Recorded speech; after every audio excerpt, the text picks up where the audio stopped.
Hello everyone, this is Deep Shankar here and today we are going to discuss on microorganisms friend and foe. This is the second chapter of class 8 science.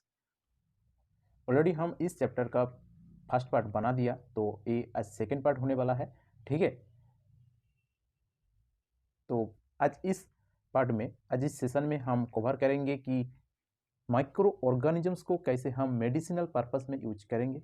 ठीक है, and उसके साथ साथ हम देखेंगे कि जो children's होता है, जो इन्फेंट्स होता है, उसको क्यों वैक्सीनेशन किया जाता है। ठीक है, उसके साथ साथ हम देखेंगे ऐसा कुछ हार्मफुल माइक्रो ऑर्गेनिजम्स हमारा एनवायरनमेंट में रहते हैं जो ह्यूमंस को तो इफेक्ट करते ही है, उसके साथ साथ प्लांट्स और एनिमल्स को भी ये इफेक्ट करते हैं। ठीक है, आज उसके बारे में हम जानेंगे एंड स्टडी करेंगे यहाँ। ठीक है, तो चलो स्टार्ट करते हैं। तो पहले तो ये देखेंगे कि माइक्रो ऑर्गेनिजम्स को कैसे मेडिसिनल पर्पस में हम यूज करते हैं। ठीक है, तो देखो, जब हम बीमारी में पड़ जाते हैं तब हम क्या करते हैं ना, कोई डॉक्टर के पास जाते हैं। ठीक है, तब डॉक्टर क्या करता है ना, हम सबको एंटीबायोटिक दवाई देते हैं, जैसे टैबलेट्स देते हैं, और टैबलेट फॉर्म में भी देते हैं और कैप्सूल फॉर्म में, जो भी हो वो देते हैं। ठीक है, तो ऐसा कुछ एग्जांपल है कि पेनिसिलिन, ये भी एक एंटीबायोटिक है। ठीक है, तो ये जो सॉरी, ये जो मेडिसिन होता है, ये जो एंटीबायोटिक्स होता है, इसका सोर्स क्या है? सोर्स क्या है इसका? सोर्सेस होता है ना माइक्रो ऑर्गेनिजम्स। इसका मतलब क्या है ना, ये जो एंटीबायोटिक्स को बनाया जाता है, ये जो एंटीबायोटिक मेडिसिन को बनाया जाता है, वो कोई बैक्टीरिया और वो कोई फंगी से उसको प्रोड्यूस किया जाता है, उसको बनाया जाता है। ठीक है, उसका काम क्या होता है ना, ये जो मेडिसिन होता है वो क्या करता है ना, वो जो डिजीज कॉजिंग बैक्टीरिया होता है और डिजीज कॉजिंग जो माइक्रो ऑर्गेनिजम्स होता है, उसका ग्रोथ को वो किल करते हैं और स्टॉप कर देते हैं। ठीक है, उसको रोक देते हैं। ठीक है, तो ऐसा मेडिसिन को कहा जाता है एंटीबायोटिक्स। ठीक है, तो ऐसा कुछ एग्जांपल यहाँ पर दिया गया है, जैसे स्ट्रेप्टोमाइसिन, टेट्रासाइक्लिन, एरिथ्रोमाइसिन। ठीक है, ये जो पेनिसिलिन है, इस पेनिसिलिन को किसने कब डिस्कवर किया था ना, Alexander Fleming, scientist Alexander Fleming 1929 में ये पेनिसिलिन को डिस्कवर किया था। ठीक है, तो यहाँ पर एक छोटा सा स्टोरी है, उसको समझ लेते हैं।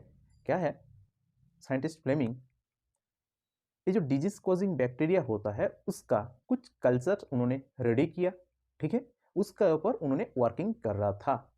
ठीक है, सडनली उन्होंने क्या देखा कि वो जो कल्चर्स का कुछ जो प्लेट थे, वहाँ पर जो प्लेट्स थे, उससे एक में उन्होंने देखा लिटिल ग्रीन मोल्ड का कुछ स्पोर्स को उन्होंने देखा। वहाँ पर क्या देखा, लिटिल ग्रीन मोल्ड का कुछ स्पोर्स जो होता है उसको उन्होंने देखा।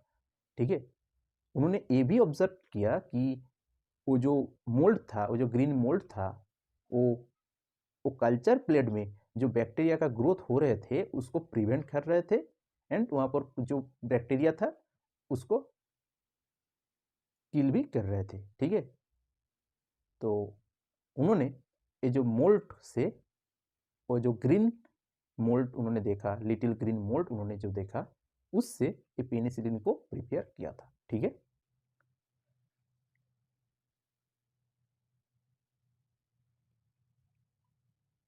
Now see the vaccine. Okay, so यहाँ पर हम देखेंगे कि चिल्ड्रंस और इन्फेंट्स जो होते हैं उसको क्यों वैक्सीनेशन किया जाता है। ठीक है, तो देखो, जब कोई भी disease causing microbe, okay, disease causing microbes मतलब जो माइक्रो ऑर्गेनिजम्स जो माइक्रो ऑर्गेनिज्म डिजीज को कैरी करते हैं।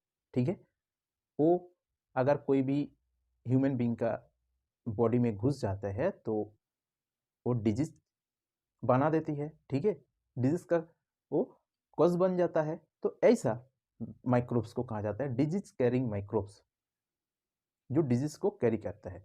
कुछ ऐसा माइक्रो ऑर्गेनिजम्स होता है जो हमारे लिए फ्रेंडली होता है, बट ऐसा कुछ माइक्रो ऑर्गेनिजम्स होता है जो हमारे लिए हार्मफुल होता है, ठीक है। तो ऐसा ही कुछ माइक्रो ऑर्गेनिजम्स जो disease carrying micro organisms microbes कहा जाता है, वो जब हमारा बॉडी में घुस जाते हैं, जब हमारा बॉडी में एंटर करते हैं, तो बॉडी उसको प्रिवेंट करने के लिए, उसको मारने के लिए बॉडी एंटीबॉडीज को प्रोड्यूस करते हैं, ताकि वो एंटीबॉडी वो डिजीज कॉजिंग माइक्रोब्स के साथ फाइट कर सके एंड उसको प्रिवेंट कर सके, ठीक है।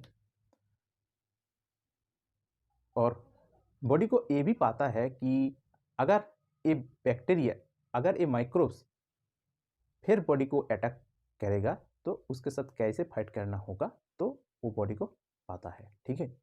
बट अगर कोई डेड और वीकेंड माइक्रोब्स हमारा बॉडी में, हेल्दी बॉडी में घुस जाते हैं, तो बॉडी क्या करता है? देखो, अगर कोई डेड और वीकेंड माइक्रोब्स अगर हमारा हेल्दी बॉडी में घुस जाते हैं, तो बॉडी उसको किल करने के लिए, उसके साथ फाइट करने के लिए उसके जैसा एंटीबॉडीज को प्रोड्यूस करता है, उसके जैसा सुइटेबल एंटीबॉडीज को प्रोड्यूस करते हैं, ठीक है। और ये जो सुइटेबल एंटीबॉडीज होता है, ये हमारा बॉडी में रह जाता है। अगर वो डिजीज कभी भी हमको अटैक करते हैं, तो हमारा बॉडी को ये सुइटेबल एंटीबॉडीज प्रोटेक्ट करते हैं, ठीक है। ऐसे ही वैक्सीन हमारा बॉडी का अंदर बॉडी में वर्क करते हैं एंड हमारा बॉडी को बहुत सारा डिजीज, जो सेवरल डिजीज यहाँ पर बोला गया है, जैसे cholera, tuberculosis, small pox, hepatitis, ठीक है, इससे हमारा शरीर जो बॉडी होती है उसको बचाता है, ठीक है, उसको सेव करके रखते हैं। तो इसीलिए हमारा बॉडी में वैक्सीनेशन किया जाता है। देखो, अगर हम एक एग्जाम्पल देखें तो देखो,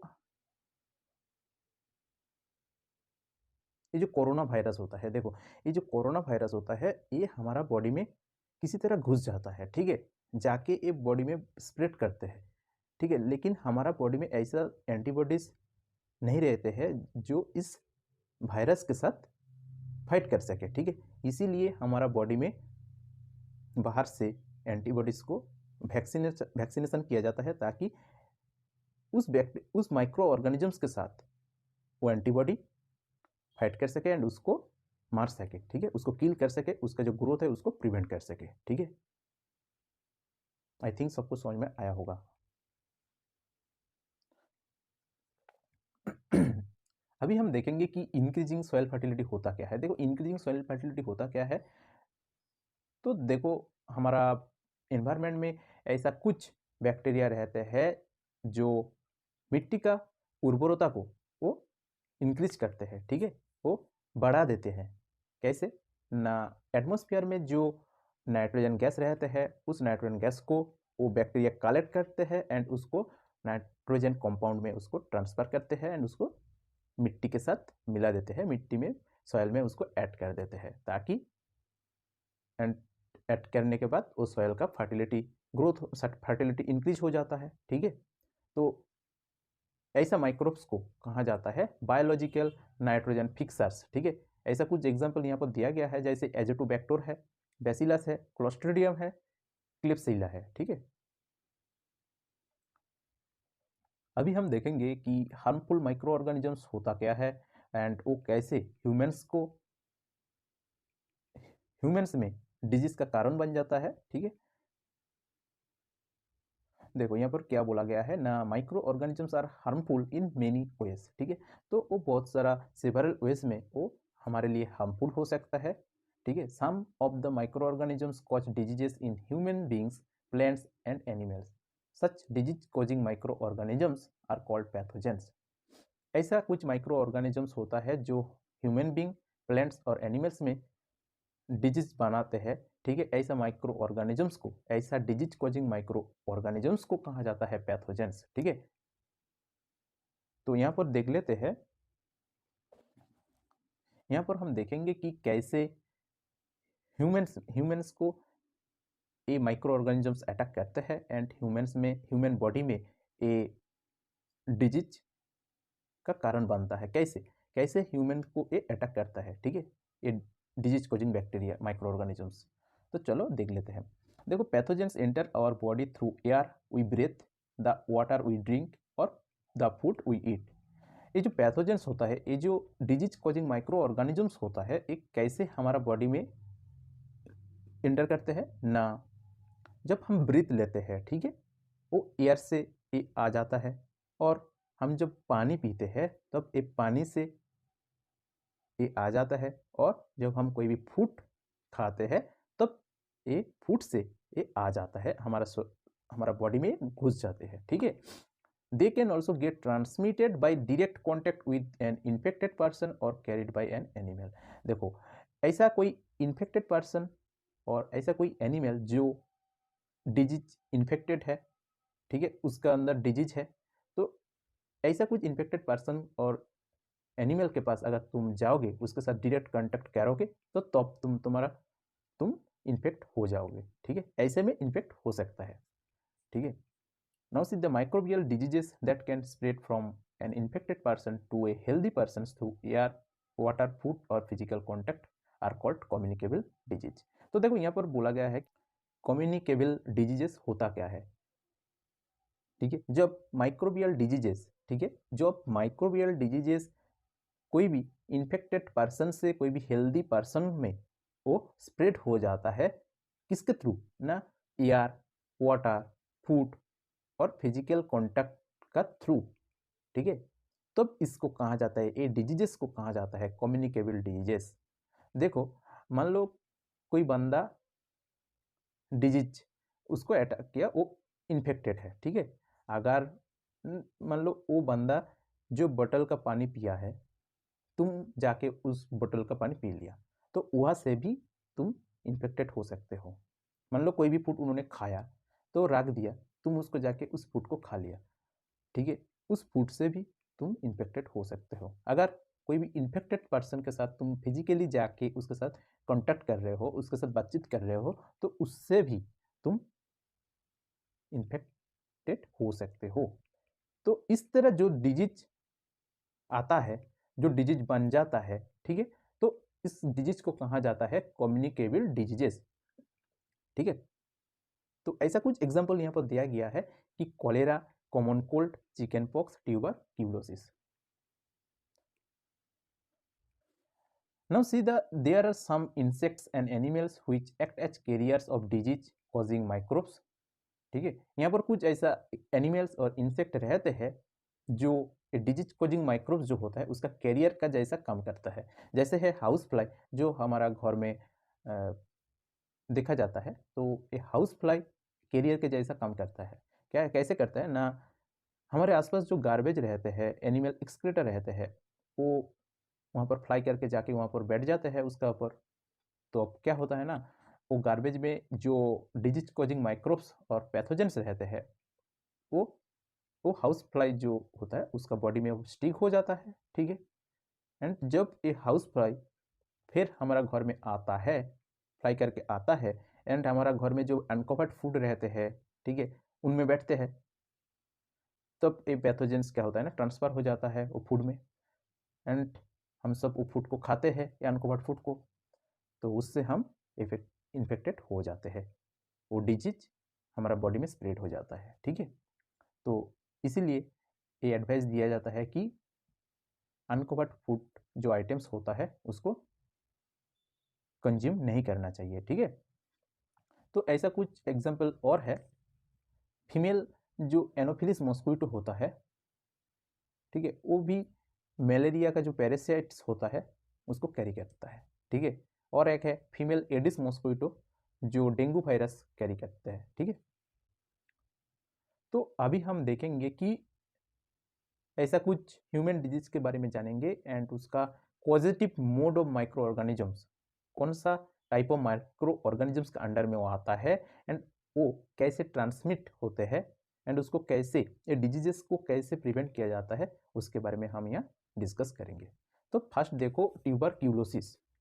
देखो, ट्यूबरक्यूलोसिस जो डिजीज है, वो उसका जो positive mode of micro organisms है वो है बैक्टीरिया, ठीक है।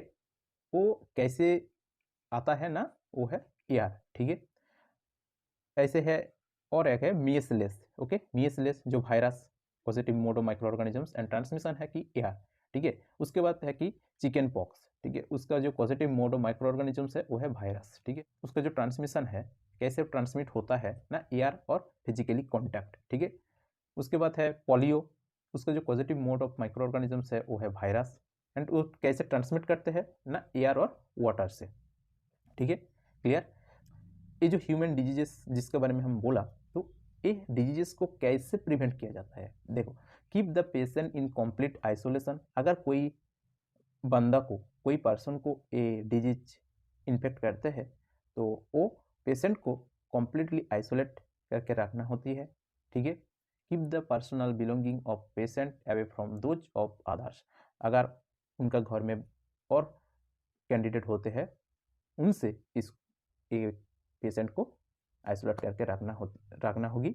ठीक है, एंड उसको वैक्सीनेशन भी करना होगी। ठीक है, now see the cholera and typhoid, जो जिसका positive mode of micro organisms है बैक्टीरिया, एंड ये कॉलेरा जो होता है वो वाटर और फूड से ट्रांसमिट करते हैं, टाइफाइड जो होता है ये वाटर से ट्रांसमिट करते हैं। ये जो दोनों डिजीजेस होता है इसको कैसे प्रिवेंट किया जाता है ना, मेंटेन पर्सनल हाइजीन, पर्सनल जो हाइजीन वो मेंटेन करना चाहिए, एंड गुड सैनिटरी हैबिट्स वो भी मेंटेन करना चाहिए, एंड प्रॉपरली कुक्ड फूड उसको कंज्यूम करना चाहिए, एंड बॉइल्ड ड्रिंकिंग वाटर उसको पीना चाहिए। ठीक है, जब पानी पियोगे तो बॉइल्ड करके पीना होगी। ठीक है, एंड उसके साथ साथ वैक्सीनेशन भी करवाना होगी। Now see the hepatitis A. ठीक है, इसका जो positive mode of micro organism है वो है वायरस, एंड इसका जो ट्रांसमिशन प्रोसेस है कैसे ट्रांसमिट करते हैं ना, वाटर से आता है, एंड इसका प्रिवेंटिव कैसे प्रिवेंट करोगे इसको ना, बॉइल्ड ड्रिंकिंग वाटर। ठीक है, तो बॉइल्ड वाटर को पीना होगी। ठीक है, एंड उसके साथ साथ वैक्सीनेशन भी करवाना होगी। नाउ सीधा मलेरिया, देखो मलेरिया जो होता है इसका positive mode of micro organism क्या होता है ना, प्रोटोजोआ। ठीक है, इसका ट्रांसमिशन कैसे ट्रांसमिट करते हैं ना, मॉस्क्विटो से आता है।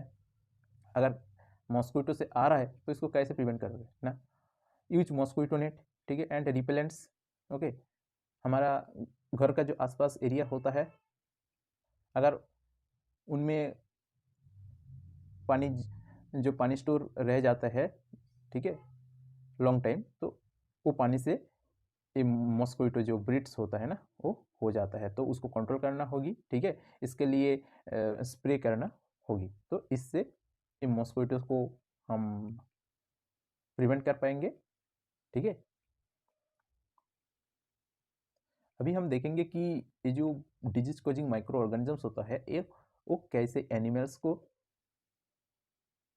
अटैक करते हैं। ठीक है, देखो, several micro organisms not only cause diseases in human beings और plants but it also in other animals. जो माइक्रो ऑर्गेनिजम्स होता है वो ह्यूमन और प्लांट्स में डिजीज का कारण नहीं बन जाता है, वो एनिमल्स में भी वो डिजीज कर सकता है, डिजीज क्रिएट कर सकता है। यहाँ पर एक एग्जांपल दिया गया है एंथ्रैक्स, जो बहुत ही डेंजरस होता है, बहुत ही डेंजरस होता है। ठीक है, बहुत ही डेंजरस डिजीज होता है जो कैटल में ज़्यादातर देखने को मिलते हैं। ठीक है, वो क्या करता है ना, कैटल का जो फुट और माउथ में ये डिजीज बहुत ही देखा जाता है। ठीक है, यहाँ पर अच्छे से बोला गया है कैसे ये जो बैक्टीरिया होता है कैसे ये अटैक करता है। देखो, पहले first step, the bacteria known as bacillus anthracis जो प्रोड्यूस करते हैं डोरमेंट स्पोर्स। ओके, ये जो बैक्टीरिया होता है इसका जो साइंटिफिक नेम होता है वो है एंथ्रासिस, बैसिलस एंथ्रासिस। ओके, वो प्रोड्यूस करता है डोरमेंट स्पोर्स, एक्चुअली जो नॉन एक्टिव होता है। ठीक है, वो कहाँ पर रहते हैं, वो सॉयल, हमारा आसपास जो इन्वायरमेंट में जो सॉयल होती है उसमें रहते हैं। वो बहुत सालों वहाँ पर रह सकता है। ठीक है, बहुत ही लॉन्ग टाइम के लिए वो वहाँ पर रह सकता है, इवन डिकेडेज में वो रह सकते हैं। ठीक है, when spores get into the body of an animal or persons, okay, that they can be activated and turn into active growing cells। जब स्पोर्स कोई एनिमल और कोई पर्सन का बॉडी में घुस जाता है, ठीक है, तब ए एक्टिवेटेड हो जाता है एंड वो एक्टिव ग्रोइंग सेल में टर्न हो जाता है, राइट। तब क्या होता है ना, दे बिकेम एक्टिव। ओके, तो एक्टिव जब हो जाता है तो ये बैक्टीरिया मल्टीप्लाईली स्प्रेड करते हैं हमारा बॉडी के अंदर, ठीक है। तब वो टॉक्सिन को प्रोड्यूस करते हैं हमारा बॉडी में, ठीक है। तो क्या होगी ना, सीवियर इलनेस होगी, बहुत ही सीवियर इलनेस होगी। तो एंड बाद में डेथ भी हो जाती है, होगी, ठीक है।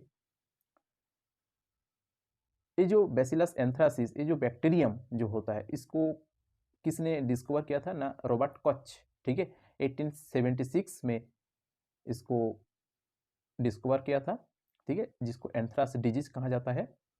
ओके, नाउ सी द ऐसा कुछ माइक्रो ऑर्गेनिजम्स होता है जो प्लांट में डिजीज क्रिएट करते हैं, ठीक है। Several micro organisms cause diseases in plants like wheat, rice, potato, sugar cane, orange, Apple and others, ठीक है। ये जो डिजीजेस होता है वो क्रॉप्स का आउटपुट को रिड्यूस कर देते हैं, ठीक है। अगर उसको कंट्रोल करना हो तो तुमको केमिकल्स का सर्टेन ऐसा कुछ केमिकल्स होती है मार्केट में अवेलेबल होती है, उसको यूज करना पड़ता है, ठीक है, ताकि वो माइक्रोब्स को किल कर दिया जाता है। तो यहाँ पर कुछ डिजीज ऐसा प्लांट डिजीजेस है, देखो कि साइट्रस कैंकर, उसका वो कौन सा टाइप ऑफ माइक्रो ऑर्गेनिजम्स ना, वो बैक्टीरिया, और उसका मोड्स ऑफ ट्रांसमिशन क्या है ना, एयर, ठीक है।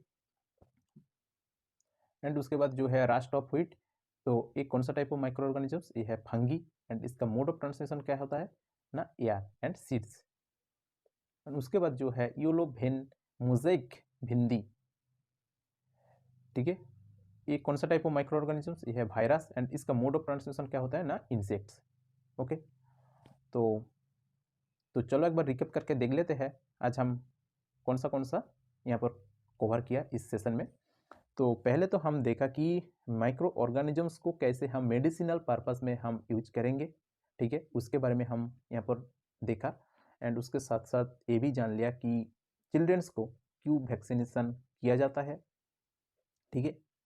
एंड उसके साथ साथ ये भी हम जान लिया कि ऐसा कुछ डिजीज कॉजिंग माइक्रो ऑर्गेनिजम्स होता है, वो ह्यूमंस को कैसे इन्फेक्टेड करते हैं, ह्यूमंस में कैसे वो डिजीज क्रिएट करते हैं, एंड उसके साथ साथ प्लांट्स और एनिमल्स में वो कैसे डिजीज का कारण बन जाता है, उसके बारे में हम देखा यहाँ पर, उसको डिटेल्स में हम स्टडी भी किया। तो आई होप सबको सब कुछ समझ में आया होगा। अगर किसी को कुछ भी समझ में नहीं आ रहा है तो कमेंट करो, हम उसका जवाब दे देंगे, ठीक है। मिलते हैं नेक्स्ट सेशन में, तब तक के लिए गुड बाय, टाटा।